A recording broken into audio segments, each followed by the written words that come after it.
মাননীয় সভাপতি,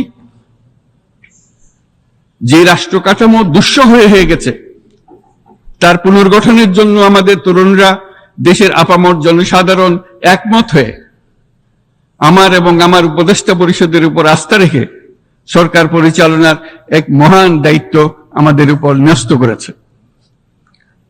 এই দায়িত্ব গ্রহণের পর আমরা গভীর বিস্ময় ও হতাশার সঙ্গে মুখোমুখিভাবে দেখতে পাচ্ছি কিভাবে সর্বগ্রাসী দুর্নীতি একটি কার্যকর গণতান্ত্রিক ব্যবস্থাকে ধ্বংসস্তূপে পরিণত করেছে, কিভাবে রাষ্ট্রের মূল প্রতিষ্ঠানগুলোকে নির্মমভাবে দলীয়করণের আবর্তে বন্দী করে রাখা হয়েছিল, কিভাবে জনগণের অর্থকে লুটপাট করা হয়েছিল, কিভাবে একটি বিশেষ স্বার্থান্বেষী গোষ্ঠী সমস্ত ব্যবসা বাণিজ্যকে অন্যায়ভাবে নিজেদের হাতে কুক্ষিগত করে দেশের সম্পদ অবাধে বিদেশে পাচার করে দিয়েছে।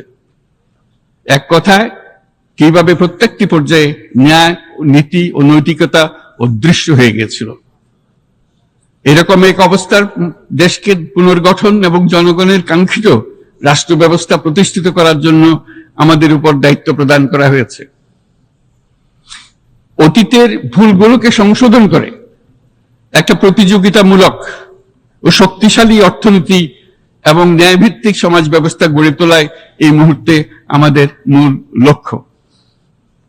বর্তমান পরিবর্তিত পরিস্থিতিতে সকল রাজনৈতিক দল এখন স্বাধীনভাবে তাদের মতামত প্রকাশ করতে পারছে।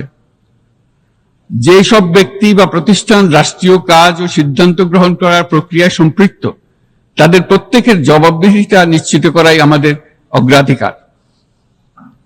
আমরা মানুষের মৌলিক অধিকারকে সমুন্নত ও সুরক্ষিত রাখতে দৃঢ় প্রতিজ্ঞ।